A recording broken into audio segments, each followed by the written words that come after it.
فرش آزاد نسلوں کو عقل مند بناتا ہے. امام عقل، ہادی عقل، محبت عاقلانہ جاہلانہ نہیں. کاغنراجی کا جملہ میں ہر جگہ پڑھتا ہوں، فرماتا ہے جوان دنیا کی ہر لذت کی انتہا نجاست ہے. پانی پیو انتہا نجاست، کھانا کھاؤ انتہا نجاست، لذت نکالو انتہا نجاست. عقل کی طرف رجوع کر، ایسی لذتوں کے عاشق کیوں بنتے ہو جس کی انتہا نجاست ہے. ہاں یہ ضرورت زندگی ہے، عشق کے لیے نہ بنا کر. فرمایا ایسی لذت کے عاشق بن جس کی ابتدا بھی نور ہو، جس کی انتہا بھی نور ہو. عشق الہی ہے یہ مکتب، نسلوں کو عقل بناتا ہے. چھری کند ہو جائے نا تو پتھر تیز کرتا ہے، عقلیں کند ہو جائے تو حسین کی مجلس تیز کرتا ہے.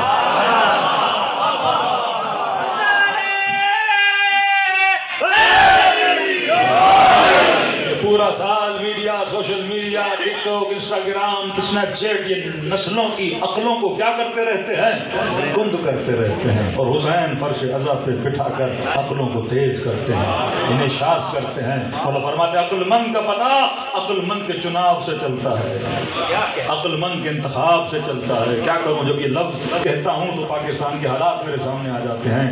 عقل مند کا پتہ عقل مند کے چناؤ سے چلتا ہے. اب کیسے پتا میں عقل مند ہوں یا جاہل ہوں؟ پر میں دیکھ تو نے کسے چنا. بڑی آسان، ہر انسان جان سکتا ہے. ہاں کیسے چنا؟ بیوی بنائی کیسے بنایا، گاڑی لی کون سی لی، کاروبار کیا کون سا کیا، دوست بنایا کسے بنایا، لباس لیا کون سا لیا. ہر خاتون بھی سن سکتی ہے کہ جناب میں نے لباس کون سا پہنا، حیا کا لباس تھا، بے حیائی کا لباس تھا. باہر نکلی کس سے کس طرح کلام کیا، کون سی چیز سنی، کس چیز کو کھایا، کہاں گیا کہاں نہیں گیا. تو 24 گھنٹہ ہم کیا کرتے ہیں؟ چنتے رہتے ہیں نا. فیس بک پہ آپ ہوتے ہو 10 لوگوں کی فرینڈ ریکویسٹ آتی ہے، اب کس کو چن کے ایکسیپٹ کرتے ہو، کس کو دیکھ کے ریجیکٹ کرتے ہو؟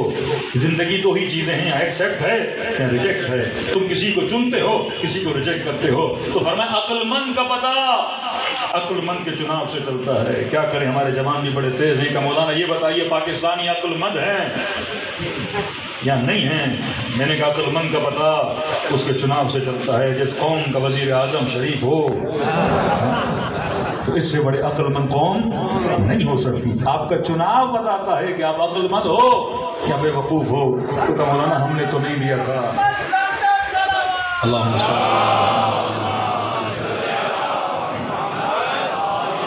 یہ قوموں کی حالتیں بتاتی ہیں کہ وہ کتنے عقل مند ہیں اور کتنے بے وقوف ہیں. کسی نے کہا مولانا الحمدللہ ہم نے تو نہ ووٹ دیا تھا. کچھ کہتے ہیں ہم ووٹ دینے جاتے ہیں. میں نے کہا نہیں ووٹ دینا چاہیے لیکن چناؤ انسان کا کیا ہونا چاہیے؟ بہتر سے بہتر ہونا چاہیے. اب یہ چناؤ جو ہم لیتے ہیں کس بنیاد پر؟ عقل کی بنیاد پر. تو پہلی چیز ہمیں مجلس حسین کیا دیتی ہے؟ عین عقل. دوسرا عین علم ہے. کیونکہ عقل اگر طاقتور ہوتا ہے تو کس کے ذریعے سے؟ علم کے ذریعے سے.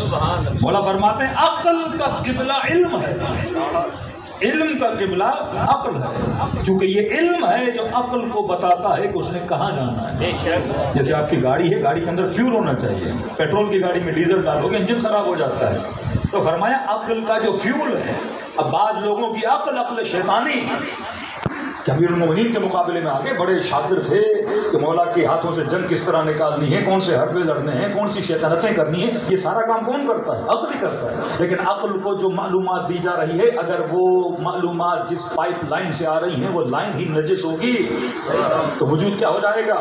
عقل نجس ہو جائے گی. تبھی فرمایا انا مدینۃ العلم وعلی بابھا. اگر علم لینا ہے تو پائپ لائنیں بھی پاک ہونی چاہیے، دروازے بھی پاک ہونے چاہیے.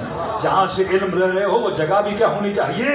پاک ہونی چاہیے. یہ لوگوں کے ذہنوں کو نجس کر دیا جاتا ہے، کبھی کسی کو کافر بول کر، کبھی کسی کو مشرک بول کر، کبھی فتوے لگا کر. تو یہ ذہنوں میں نجاست کو ڈالا جاتا ہے. اسی نجاست کے ذریعے سے پھر یہی لوگ قاتل بنتے ہیں. پھر قواریت کبھی لسانیت کے مسلمان سے لڑتا ہے. اتنے سال مسلمانوں کو لڑایا گیا. یہ کون سی عقل تھی؟ عقل شیطانی تھی. لیکن فرش عطا پہ آتے ہیں حسین ہماری نسلوں کو پاک علم دیتے ہیں، انہیں شعور دیتے ہیں، انہیں یہ سکھاتے ہیں کہ کسے چننا چاہیے کسے نہیں چننا چاہیے. اب وہ بچہ جو 7 سال کی عمر سے یزید سے نفرت کرتا ہوا آیا، کیا وہ کسی ظالم سے محبت کر سکتا ہے؟ وہ نظریں جو یزید پہ لعنت کرتی آئیں، کسی یزید کے کردار جیسے کی سپورٹ کر سکتی ہیں، فرش ازا ایک موجود بنا، مزاج بنا دیتا ہے کہ شیعہ کبھی ظالم مزاج نہیں ہو سکتا. شیعہ کا دل حسین کبھی سخت ہونے ہی نہیں دیتے، پورا سال سخت ہو بھی جائے مجلس حسین میں بٹھا کے اپنے مصائب سنا کے اس کے دل کی مٹی کو نرم کر دیتے ہیں. آپ کا دل کیسے سخت ہوگا؟ جو علی اصغر کے مصائب پہ روئے اس کا دل سخت ہوگا، جو اکبر کے مصائب پہ روئے اس کا دل سخت ہوگا، جو سیدہ زینب کے مصائب پہ روئے تو اس کا دل سخت ہوگا. تبھی فلسطین کے مسلمانوں کے لیے سب سے زیادہ اگر کسی کے دل تڑپتے ہیں وہ کون ہے؟ اہل بیت کے چاہنے والے ہیں. کس نے رمضان کے آخری جمعے کا اعلان کیا؟ شیعوں نے اعلان کیا. کون سب سے بڑی ریلیاں نکالتا ہے؟ یہ اہل بیت کے چاہنے والے نکالتے ہیں. وہ چاہے مظلوم سربیا کا ہو یا فلسطین کا ہو، ان کی مدد کے لیے اگر کوئی آواز بلند کرتا ہے تو حسین کے چاہنے والے بلند کرتے ہیں، کیونکہ فرش ازا نے مزاج بنا دیا کونوا للظالم خصما وللمظلوم عونا، کہ ہمیشہ ظالم کے لیے دل میں خصم رکھنا، نفرت رکھنا. اگر زبان کے ساتھ بول نہیں سکتے لیکن دل میں اس کے لیے رحم نہیں ہونا چاہیے. وللمظلوم عونا، جتنا ہو سکے مظلوم کی مدد کرنا، کیونکہ علی مظلوم پرور تھے، حسین مظلوم پرور تھے، کربلا مظلوم پروری کا نام ہے. خود مظلوم بتاتا ہے کہ میری حمایت ہونی چاہیے. تو پہلا آئین جو فرش ازا دیتا ہے وہ آئین عقل ہے، نسلوں کو عقل مند بناتا ہے. اب عقل پہ لمبی مجلسیں ہو سکتی ہیں، وہ انتخاب امام ہے، وہ انتخاب فقہ ہے، اگر انسان اپنی عقل کو بیدار کرے. یہ جو باتیں کی جاتی ہیں کہ جب آپ کی عقل ایکسیپٹ نہیں کرتی کہ رسول یہ کہیں کہ حاکم کیسا بھی ہو، مطلب یہ روایتیں میں نے پچھلے سال عشرے میں ترتیب سے پڑھی تھی مسلم اور بخاری سے.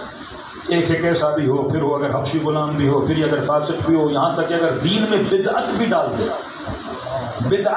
دے تو آپ اس حاکم پہ عمل کرو گے. پھر ایسی روایتوں کی نسبتیں پاک ترین شخصیات کی طرف دی گئی. بس ایک روایت تو اس کی نسبت حضرت ابو ذر غفاری کی طرف دی گئی، کیونکہ خاص طور پہ مدینے سے افراد کو بلایا تھا، ان افراد کو پیسے دیے گئے تھے.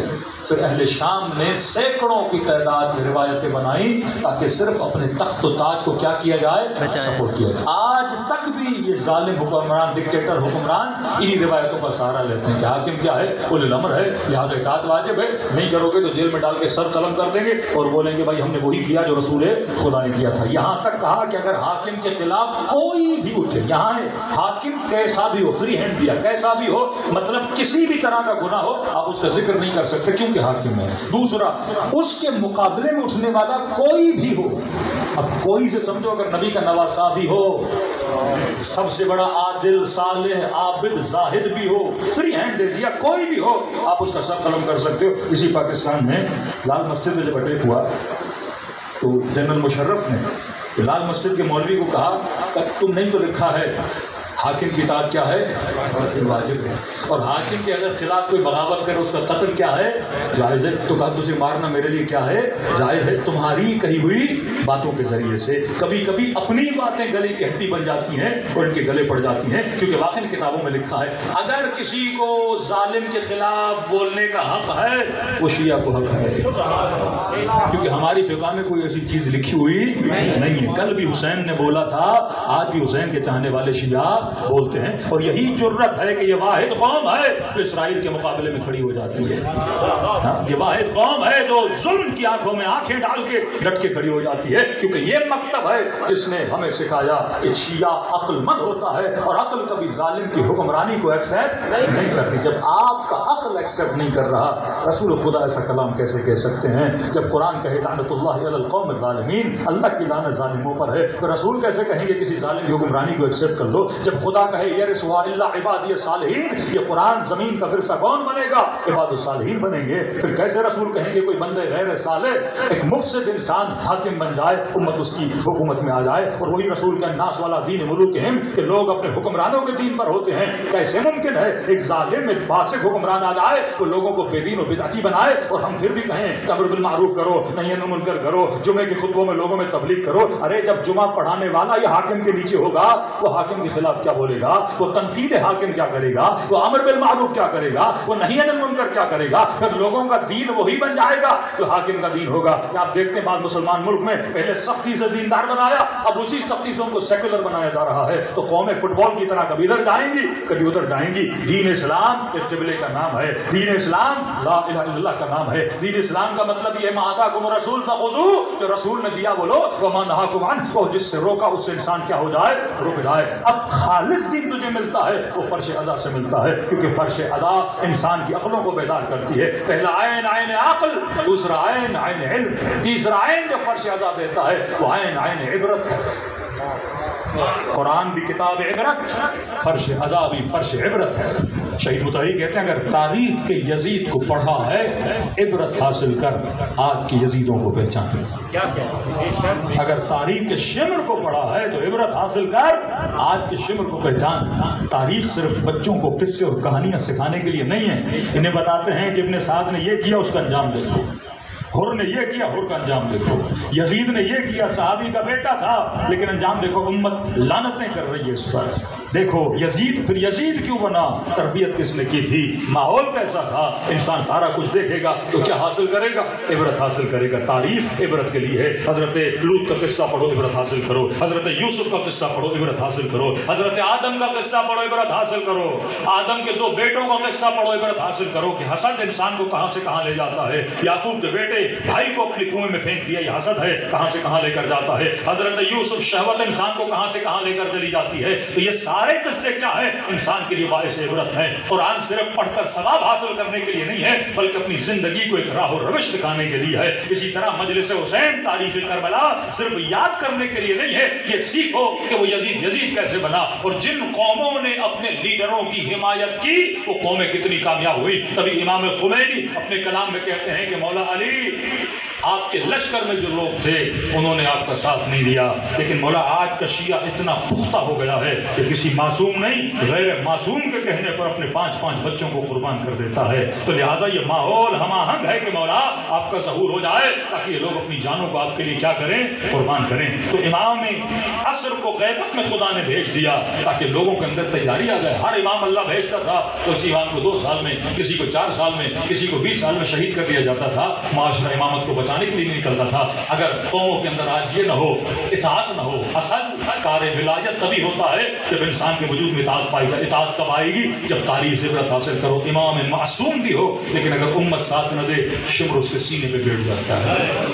امام معصوم بھی ہو، امت ساتھ نہ دے، امام زین العابدین کے ہاتھوں میں رسیاں آ جاتی ہیں۔ امام معصوم بھی امت ساتھ نہ دے، امام کو زہر دیا جاتا ہے، بے دردی سے قتل کر دیا جاتا ہے۔ یہ تمہیں سکھایا جا رہا ہے، اے امت اگر اپنے لیڈر کا تم نے ساتھ نہ دیا، اپنے رہبروں کا تم نے ساتھ نہ دیا تو تمہارے رہبروں کو بھی بے دردی سے مارا جائے گا، تمہارے بچوں کو بے دردی سے مارا جائے گا۔ کربلا مقام عبرت ہے، وہ تو خدا کا کارنامہ ہے کہ خدا نے کربلا کو مومنوں کے لیے جنت بنا دی، ایک تہذیب بنا دی پروردگار عالم نے۔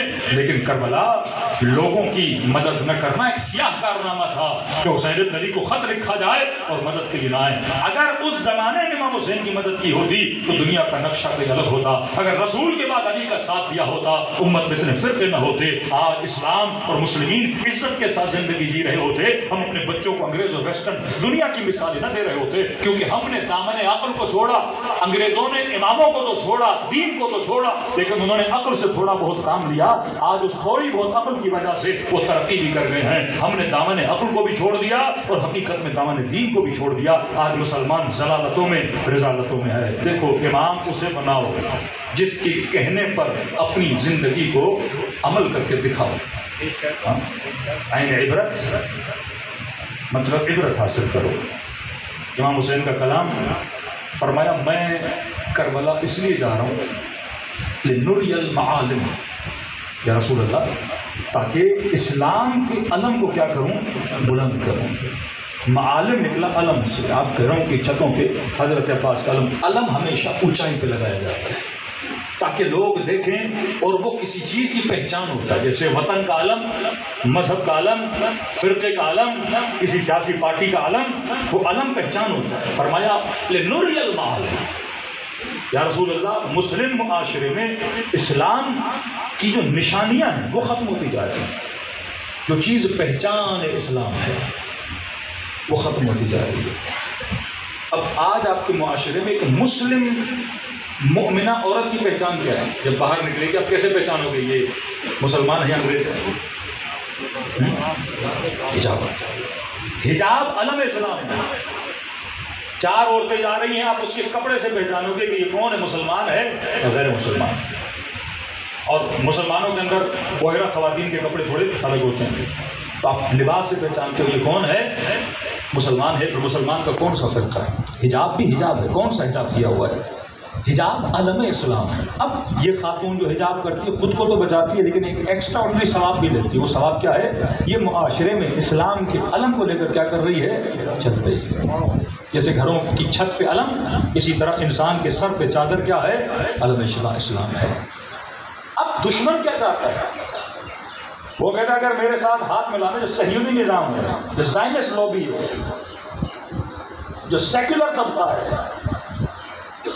جو وقت کا دجال ہے، وہ آپ سے ہاتھ کب ملائے گا؟ جب آپ اسلام کے علم کو اتار دو اور اس کے علم کو کھڑا کرو. اسلام کا علم کیا تھا؟ حجاب، سر پہ چادر. مسلمان کی ٹیبل پہ شراب نہیں ہوتی ہے، نشانی ہے. اسلامک ریسٹورنٹ ہوگا تو اس کے باہر ہی لکھا ہوگا کہ یہاں گوشت کیا ہے؟ حلال ہے. یہاں حلال بیوریجز ملتی ہیں، یہاں پہ کوئی چیز حرام نہیں. یہ آپ کی نشانی ہے، آپ کی پہچان ہے. 10 ریسٹورنٹ ہوں گے لیکن آپ دیکھ کے پہچان جاؤ گے حلال کا مطلب یہ کہ مسلم ریسٹورنٹ آپ داخل ہو جاؤ گے. اسی طرح حجاب اسلام کی نشانی ہے. اب اگر آپ نے اس کے ساتھ ہاتھ ملانا ہے تو آپ کی ٹیبل پہ شراب کا ہونا ضروری ہے، بھلے آپ نہ پیو، لیکن آپ کا حکمران اٹھائے گا، چیئر ضرور کرے گا. کیونکہ میں اگر تمہارے نظام اور تمہاری ولایت میں آنا چاہتا ہوں تو مجھے پہلے اپنے علم کو اتارنا ہوگا، اور جو تمہارا علم ہے اسے کھڑا کرنا ہوگا. تبھی آپ دیکھتے ہیں جتنے یہ مسلم ملک ہیں، عرب کنٹریز، سعودی عرب سے لے کے UAE جتنے بھی ہیں، یہ جب ٹرمپ مومن کے ساتھ بیٹھتے ہیں تو سب سے پہلے ٹیبل پہ کیا رکھتے ہیں؟ شراب ضرور رکھتے ہیں. کیونکہ اپنی چیز کو آپ نے چھوڑنا ہے، تب جا کے اس نظام میں فٹ ہو گئے. اگر نہیں چھوڑو گے تو آپ کو کبھی بھی ایکسیپٹ نہیں کریں گے. یہ بڑے بڑے عہدے والے جب وہاں جاتے ہیں پینٹاگون میں، مختلف جگہوں پہ، مجال ہے کہ ان کے ٹیبل پہ شراب نہ ہو، بھلے نہ پیئیں لیکن وہاں رکھنا ضروری ہے. تبھی رسول فرماتے ہیں وہ مسلمان نہیں، اس ٹیبل پر بھی بیٹھنا حرام ہے جس پر شراب ہے. اگر کوئی تنہائی میں پیتا ہے 40-50 کوڑے لگا کے اللہ سے معافی منگوا سکتا ہے، لیکن فرمانی تو اسلام کے علم کو نہیں گرا سکتا. مسلم ہے، تجھے گندگی کی عادت بھی ہے، لیکن ایسی ٹیبل پہ نہیں بیٹھے گا جس ٹیبل پہ شراب ہو. کیونکہ ایک مرتبہ تو گناہ کرتا ہے، ایک مرتبہ ترویج گناہ کرتا ہے. ترویج گناہ کا گناہ اس گناہ کے کرنے سے زیادہ بدتر ہے. ایک مرتبہ میں حجاب نہیں کرتی لیکن ایک مرتبہ بد حجابی کی ترویج کرتی ہوں.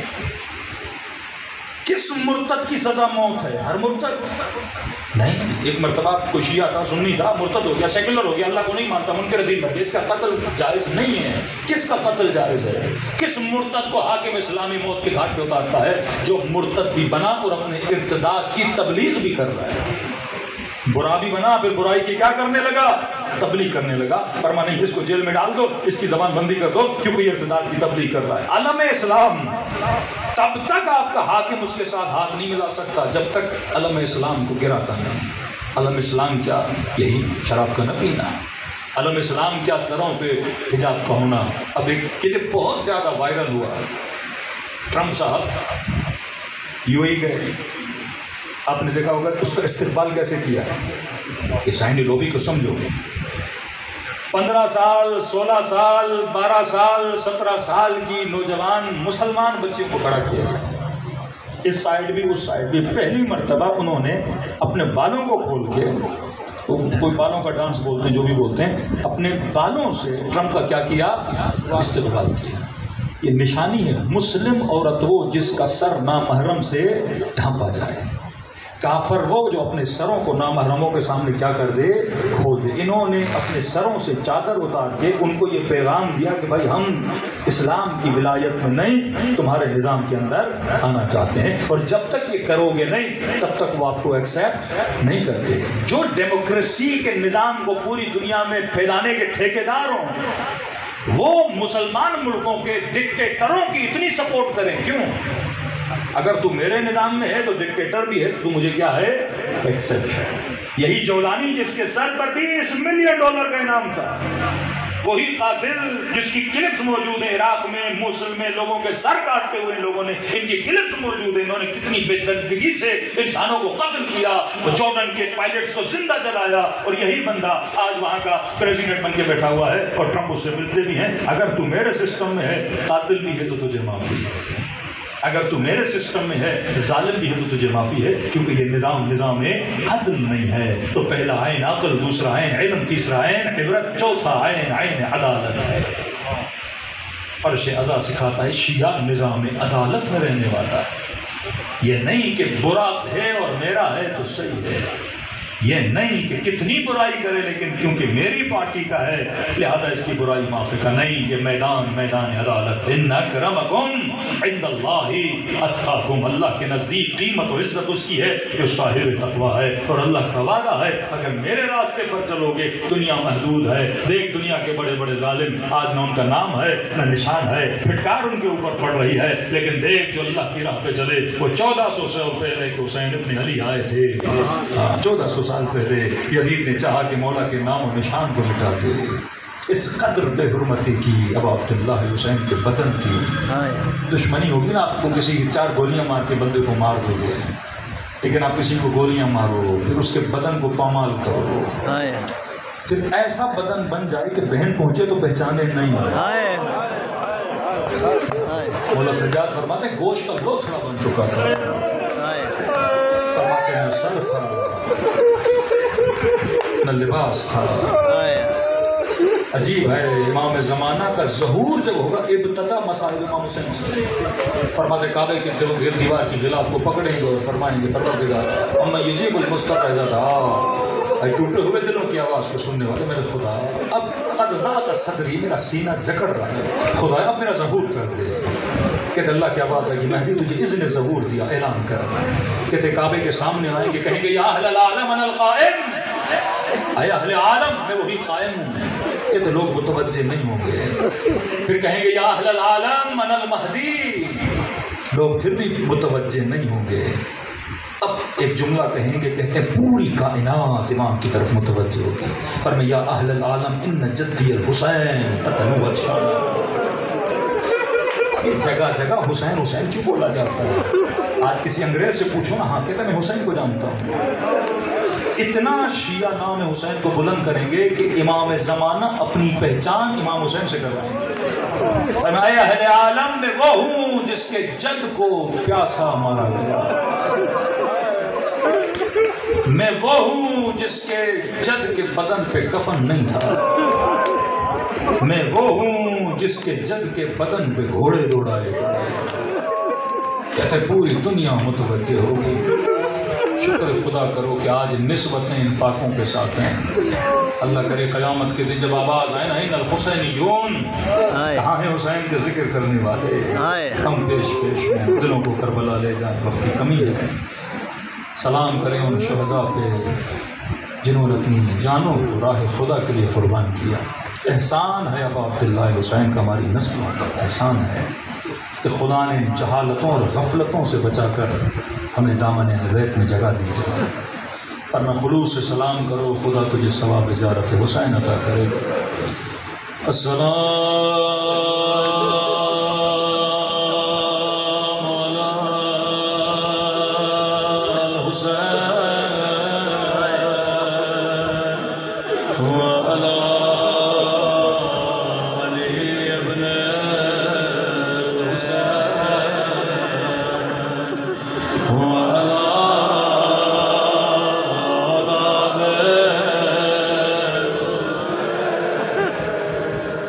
Allah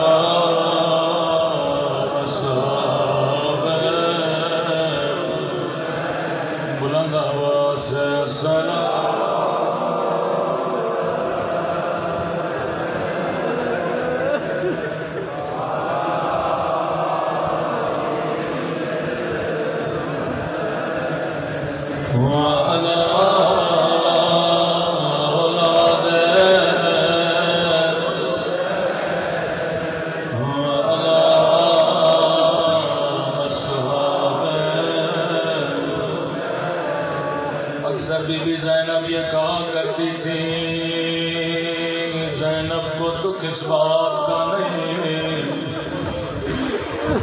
کہ زینب کو غیروں نے نہیں پہچانا، دکھ اس بات کا تھا کہ زینب کو اپنوں نے بھی نہیں پہچانا۔ میں کہوں گا بی بی اپنوں کا قصور نہیں تھا، اپنوں نے کبھی سوچا بھی نہیں کجا زینب کجا بازار، کہاں علی کی بیٹی کہاں شرابے کا دربار۔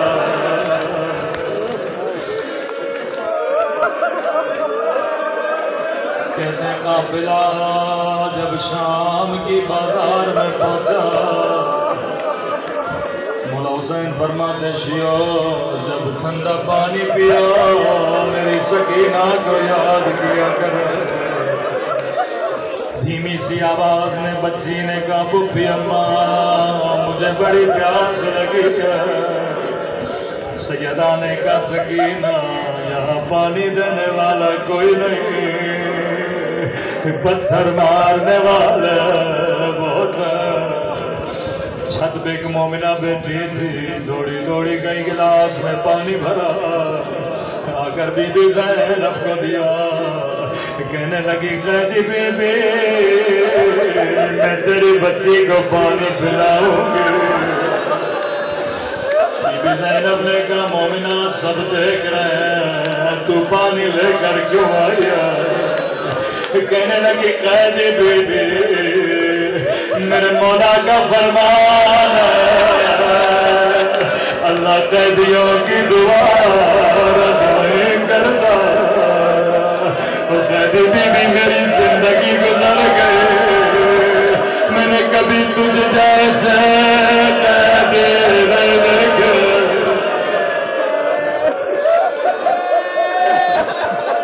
بی بی نے کہا سکینہ پانی بعد میں پینا، ہم سید کسی کا احسان نہیں اٹھاتے۔ کہتے ابھی تک بچی کا چہرہ نیچے تھا، ننے ننے ہاتھوں کو اٹھایا، اپنا زخمی چہرہ اٹھایا، مومنہ کی نگاہ زخمی کانوں پہ پڑ گئے، زخمی غزاروں پہ پڑ گئے، یہ اپنی ساری دعائیں بھول گئے۔ کہتی ہے قیدی بی بی دعا کرو اللہ میری بچی کو تیری طرح یتیم نہ بنائے۔ سکینہ نے دعا کے لیے ہاتھوں کو اٹھایا، کہنے لگی میرے اللہ کسی بچی کو میری طرح یتیم نہ بنانا، کسی بچی کو میری طرح قیدی نہ بنانا۔ مومنہ بتا دوسری دعا کیا کروں؟ کہتی ہے قیدی بی بی مدتیں گزر گئیں میں مدینے نہیں گئے، خدا کسی کو غربت میں وطن کا نام نہ سنائے، کم مدینے میں تیرے رشتہ دار کہتی اس سے بھی بڑھ کے ہے، کون ہے تیرا مدینے میں؟ وہ قیدی بی بی رسول کا روزہ ہے، مدینے میں میرا حسین ہے، مدینے میں قمر بنی ہاشم۔ بی بی زینب کا بڑا پیار آیا، اور کون ہے؟ کہتی ہے قیدی بی بی مدینے میں مجھے قرآن پڑھانے والے، مجھے حجاب سکھانے والے۔ بی بی نے کہا مومنہ تو نے حسین کا نام لیا، تو نے عباس کا نام لیا، کیا مدینے والی بی بی سے ناراض ہو؟ تو نے اس کا نام مجھے نہیں بتایا۔ کہتی ہے قیدی بی بی میری مجال میں ناراض ہو جاؤ، لیکن میری مجبوری سمجھو، یہ بازار